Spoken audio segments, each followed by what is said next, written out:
വാഹനത്തിലെ indicator ഉപയോഗിക്കുന്നത് എത്ര ദൂരത്തിന് മുന്നെയാണ് എന്നതിനെക്കുറിച്ച് നിങ്ങൾ ചിന്തിച്ചിട്ടുണ്ടോ? എന്നാൽ മനസ്സിലാക്കിക്കോളൂ, ഈ സമയങ്ങളിൽ ഉറപ്പായിട്ടും ഒരു ഡിസ്റ്റൻസ് കീപ്പ് ചെയ്യേണ്ടതുണ്ട്. നമസ്കാരം, പുതിയൊരു വീഡിയോയിലേക്ക് സ്വാഗതം. വാഹനങ്ങളുടെ ഇൻഡിക്കേറ്ററുമായി ബന്ധപ്പെട്ട ചെറിയൊരു വീഡിയോ ആണ് ഇന്ന് ഷെയർ ചെയ്യുന്നത്. ഈ ഇൻഡിക്കേറ്റർ സിഗ്നൽ കൃത്യസമയത്ത് ഉപയോഗിക്കുകയാണെങ്കിൽ നമ്മുടെ മുന്നിൽ നിന്ന് വരുന്ന വാഹനങ്ങളാവട്ടെ, അതുപോലെ പുറകിൽ നിന്ന് വരുന്ന വാഹനങ്ങൾക്കും കൃത്യമായി അവർക്ക് മനസ്സിലാക്കാൻ പറ്റും നമ്മുടെ അടുത്ത നീക്കം എന്താണെന്ന്. അതുപോലെ അവർക്കും അടുത്ത തീരുമാനമെടുക്കാനുള്ള ഒരു സമയമാണ് ഇവിടെ കിട്ടുന്നത്. ഈ സിഗ്നലിൻ്റെ ഉപയോഗം ഒരു 50 മീറ്റർ 100 മീറ്ററിനുള്ളിൽ വരുന്നതാണ് ശരിയായ രീതി.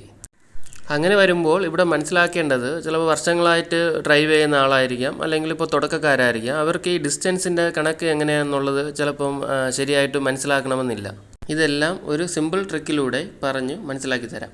നമ്മുടെ റോഡുകളിൽ എപ്പോഴും പോകേണ്ട സ്ഥലങ്ങൾ സൂചിപ്പിക്കുന്ന ബോർഡ് ഫിക്സ് ചെയ്തിരിക്കുന്നത് ഒരു 100 മീറ്ററിനുള്ളിലുള്ള ഡിസ്റ്റൻസിലായിരിക്കും. അപ്പോൾ അങ്ങനെ വരുമ്പോൾ നിങ്ങൾ ആ ബോർഡ് പാസ് ചെയ്ത ഉടനെ തന്നെ ഇൻഡിക്കേറ്റർ ഉപയോഗിക്കുകയാണെങ്കിൽ ആ ഡിസ്റ്റൻസ് കീപ്പ് ചെയ്യേണ്ട ഒരു ടൈമിങ് അവിടെ മനസ്സിലാക്കാൻ പറ്റില്ലേ? ഇനി മാപ്പ് നോക്കിയാണ് നിങ്ങൾ ഡ്രൈവ് ചെയ്യുന്നുണ്ടെങ്കിൽ കറക്റ്റ് 100 മീറ്റർ ഡിസ്റ്റൻസ് തന്നെ അത് പറയുന്നുണ്ട്, റൈറ്റ് ഓർ ലെഫ്റ്റ് എന്നുള്ള കാര്യം വ്യക്തമായിട്ട് പറയുന്നുണ്ട്. ആ ടൈമിൽ തന്നെ ഇൻഡിക്കേറ്റർ ഉപയോഗിക്കുന്നതും ശരിയായ രീതിയാണ്. ഇനിയിപ്പോൾ സ്ഥിരമായിട്ട് പോകുന്ന വഴികളാകട്ടെ, അവിടെ ചിലപ്പോൾ നമ്മൾ മാപ്പ് നോക്കേണ്ട കാര്യമില്ല, അതുപോലെ ബോർഡ് ഇല്ലാത്ത സ്ഥലങ്ങളായിരിക്കും.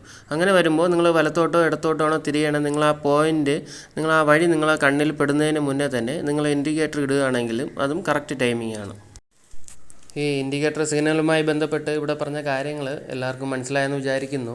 ഈ രീതികളെല്ലാം മനസ്സിലാക്കി ഡ്രൈവ് ചെയ്ത് മുന്നോട്ട് പോകുന്നതാണ് ഏറ്റവും നല്ലത്. എല്ലാവരും നല്ല രീതിയിൽ ഡ്രൈവ് ചെയ്യാൻ കഴിയട്ടെ. ഇനി അടുത്ത് വരുന്ന വീഡിയോകളിൽ കൂടുതൽ കാര്യങ്ങൾ ഉൾപ്പെടുത്തി പറയുന്നതാണ്. Okay, by.